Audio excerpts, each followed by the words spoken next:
Bonsoir, je suis ravie de vous retrouver pour cette édition. À la une ce soir, Banque africaine de développement, c'est le Mauritanien Sidi Ould Tah qui a été élu président ce jeudi 29 mai à Abidjan.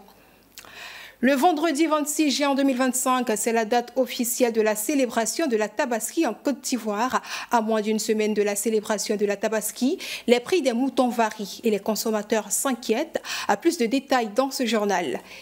Et puis présidentielle 2025, Kevin Kievin, candidat déclaré, fait des propositions inédites à 5 mois de l'élection présidentielle. Retour également dans ce journal sur la candidature de Jean-Louis Billon avec le décryptage de Serge Kofi. Bienvenue dans votre journal. Je vous l'annonçais en titre, la fête de la Tabaski sera célébrée en Côte d'Ivoire le vendredi 6 juin 2025. L'annonce a été faite par le Conseil supérieur des imams, des mosquées et des affaires islamiques. Écoutons l'imam Sekou Silla, porte-parole du COSIM, au micro de Diane Drissa. Le Conseil supérieur des imams, des mosquées et des affaires islamiques en Côte d'Ivoire, COSIM, et le CODIS informent la communauté nationale que ce mercredi 28 mai 2025 correspond au premier jour du mois de Zulhijjah 1446 de l'Hégire. Ainsi, la station à Arafat aura lieu, Inch'Allah, le jeudi 5 juin 2025. Par conséquent, la fête de la Tabaski sera célébrée en Côte d'Ivoire, Inch'Allah, le vendredi 6 juin 2025. La Tabaski, c'est donc dans une semaine. Chaque année, c'est le moment pour de nombreuses familles de se préparer à cette fête marquée par le sacrifice du mouton. Pour en savoir plus sur le prix en cette période, notre reporter Mesmer Yao est allé à la rencontre des vendeurs et des consommateurs. Des précisions dans ce reportage. Au marché de bétail d'Adjamé Ferraille, nouveau site de vente en cette période de Tabaski, les prix des moutons varient fortement. Une situation qui irrite certains clients. Je me rends compte que les prix ont carrément triplé comparé à l'année dernière. Pour les petits moutons, on nous parle de 200 300 000. C'est extrêmement cher. C'est extrêmement cher. Je ne sais pas si c'est extrêmement cher en tout cas. Les raisons de ces écarts sont multiples, selon un vendeur qui importe ses bétails du Niger. Le prix de l'année passée, comme cette année-là, c'est un peu différent. Cette année-là, à cause de route là, c'est pas en Côte d'Ivoire pour rentrer en Côte d'Ivoire. Rentrer en Côte d'Ivoire ici, il n'y a pas de problème. Il n'y a pas de problème. Les autres pays, nous on a quitté au Niger, on a passé pour Nigeria, Bénin, Togo, Ghana. Tout à la rentrée, à la sortie, on prend beaucoup d'argent. Nous on paye beaucoup d'argent. C'est ça seulement qui est un peu difficile chez nous. Même les autres qui étaient au Burkina là, au Mali, ça n'y a pas de problème. Entre l'augmentation des coûts de transport, la rareté de certaines races et les dépenses liées à l'entretien des bêtes, vendeurs et acheteurs tentent de trouver un équilibre. Mais à quelques jours de la fête, beaucoup espèrent encore une baisse des prix. La célébration de l'Aïd el-Kébir ou encore Tabaski rime également avec la commercialisation de divers articles, notamment les vêtements. Comment se comporte le marché et la clientèle? C'est ce que Déandine Nikaï nous explique. Chez Dadjamé, côté forum, grossistes et détaillants se bousculent dans les magasins de couture. Des robes en pagne et en basan déjà cousus sont accrochés à la vue de la clientèle. Les magasins sont pleins, mais les stocks peinent à s'écouler malgré des prix accessibles. Et habits des enfants, pour les grandes personnes, ouais, c'est ça, nous on vend.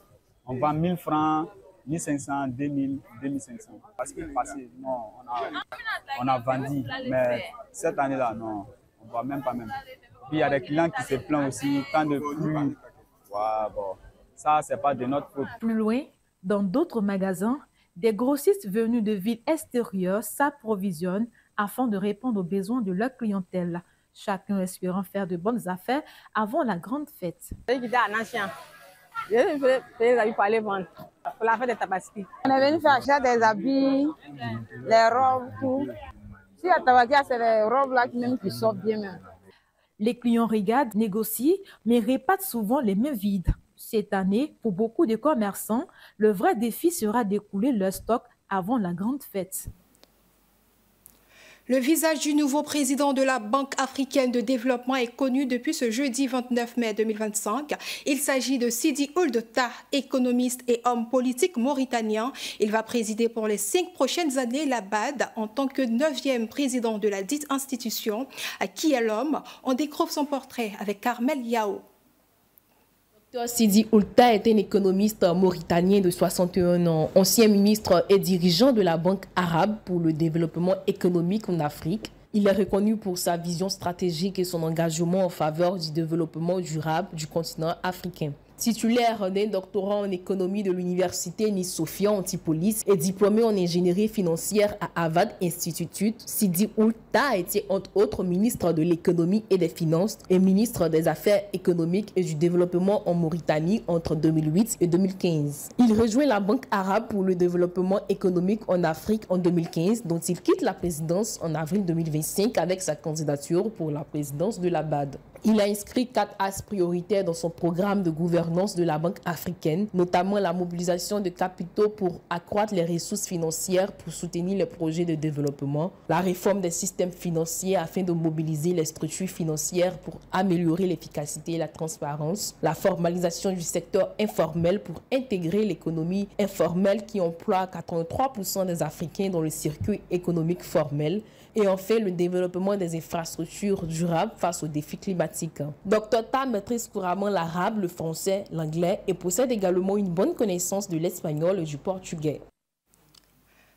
Le cinquantenaire de la CEDEAO a été célébré hier à Lagos, au Nigeria. Une poignée de chefs d'État se sont déplacés pour cette célébration historique de la CEDEAO aux côtés de leurs homologues nigérians. La présidente du Sénat, Kandia Camara, a représenté le chef de l'État ivoirien. À 90 ans, Yakumbo Gowon était à l'honneur en tant que premier père fondateur vivant. Comme l'ex-chef d'État nigérien, les anciens présidents de la commission de la CEDEAO étaient également au premier rang du jubilé. Des mesures sociales inédites comme la suppression des factures d'eau au profit des ménages, une langue territoriale, le parcours scolaire réduit à 3 années au lieu de 6 ans au primaire. Ce sont les grandes lignes de la conférence de presse de Kevin Fieni, président du Pro Côte d'Ivoire et candidat déclaré à l'élection présidentielle de 2025. On l'écoute au micro de Jeanne Saï. Quand on dit le plus fédéral, tout est déjà dedans. Il faut fédérer juste des compétences, des idées. Il faut distribuer le pouvoir de passer 6 ans, qu'on passe désormais 3 ans. Non seulement c'est économique, il y aura beaucoup plus d'énergie. Une fois au pouvoir, nous allons faire en sorte que les chefs aient des salaires. Nous trouvons qu'il faut faire en sorte qu'au pouvoir, les agriculteurs soient aussi payés. Si nous, on était au pouvoir, on n'allait jamais instaurer ça. Donc au pouvoir, nous allons les balayer, nous allons supprimer ça. Parce que les parrainages, pour nous, ça ne protège pas ceux qui donnent les parrainages. C'est exposer la population électorale. C'est beaucoup d'argent, ça veut dire que tu es essoufflé même avant qu'on dise paye même pour la campagne. Bon, est-ce que tout le monde a eu place de ministres ou de députés ou quoi que ce soit? Voyez-vous, si quelqu'un a des idées, il n'a pas 1 million en banque, il ne peut pas être président. On aurait aimé que le parrainage, on attribue ça à autre secteur. Exemple, nous savons qu'il y a des partis politiques en Côte d'Ivoire qui bénéficient de l'argent public. Il est question justement de la présidentielle à venir dans notre chronique politique du jour avec Serge Kofi.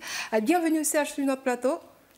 Bonsoir Kariga. Jean-Louis Billon, cadre du Parti démocratique de Côte d'Ivoire, a annoncé officiellement le lundi 26 mai 2025 sa candidature à l'élection présidentielle ivoirienne. Est-ce une surprise? Non, à vrai dire, la candidature de Jean-Louis Billon, l'annonce de sa candidature n'est pas une surprise en tant que telle. Parce qu'en réalité, Jean-Louis Billon n'a jamais fait mystère de son ambition présidentielle. Et il n'a pas attendu aussi l'arrivée du président Tidjane Tcham à la tête du PDCI pour exprimer cette ambition-là. Parce que déjà, en septembre 2021, si mes souvenirs sont bons, déjà au temps du président Rikonan Bédié, lorsque le président Rikonan Bédié dirigeait le PDCI, Jean-Louis Billon avait déjà exprimé cette ambition-là. Il avait déjà fait une première déclaration de candidature. Ensuite, récemment, en octobre 2024, il a exprimé pour la 2e fois encore une déclaration de candidature. Et la conférence de presse du lundi dernier ne vient que confirmer une ambition qu'il exprimait depuis, on va dire, depuis pas mal de temps déjà. Cette candidature se fait dans un contexte d'incertitude, justement avec le cas Tidjane Thiam. Est-ce que Billon peut être un candidat rechange au PDCI, RDA? Il peut l'être. Au regard de son profil, Jean-Louis Billon peut être ce candidat de rechange-là. Parce que son parcours politique, son engagement politique milite en sa faveur. Maintenant, le problème, c'est qu'au PDCI, l'environnement, le contexte aujourd'hui au PDCI peut être un obstacle à cela. Parce qu'aujourd'hui, il y a une espèce de désamour, il faut le dire, entre Jean-Louis Billon et la majorité des militants du PDCI. Et lui aussi, il ne s'est pas vraiment facilité la tâche par des pics qu'il a envoyés régulièrement ces derniers temps au président du PDCI. Tidjane Thiam, quand il est le président de candidat hors sol, de candidature indécente, et il allait même plus loin en disant que ses collaborateurs de la direction du PDCI étaient des repéros. Je pense que ce sont autant de propos qui ne vont pas augmenter le capital sympathie des militants du PDCI à son égard. Et aujourd'hui, clairement, dans l'entendement de beaucoup de militants du PDCI, il est perçu comme le cheval de Troie du pouvoir. Vraiment, il ne faut pas avoir peur de le dire. Il est perçu comme le bras séculier du pouvoir pour fragiliser le PDCI de l'intérieur. Et je pense qu'il va falloir qu'il se dépasse de cette image-là pour se donner une certaine virginité politique. Finalement, dites-nous comment se dessinent les choses au sein du vieux parti politique lorsqu'on sait que désormais, il y a 2 candidats à la tête du PDCI.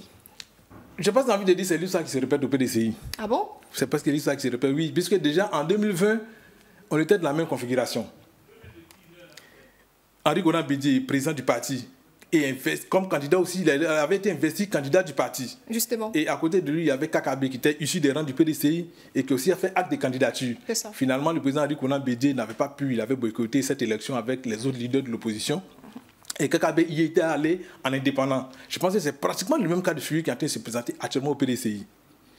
Tidjane Thiam, qui est le candidat investi, bon, pour le moment, il est inéligible parce qu'il est radié de la liste électorale suite à une décision de justice. Et à côté, Jean-Louis Billon, qui annonce sa candidature. Je pense que le PDCI va continuer de pousser pour obtenir la candidature de son candidat et de son président. Maintenant, si le parti n'obtient pas cette candidature-là, il sera peut-être obligé de faire l'impasse si cette élection est se préparer pour 2030.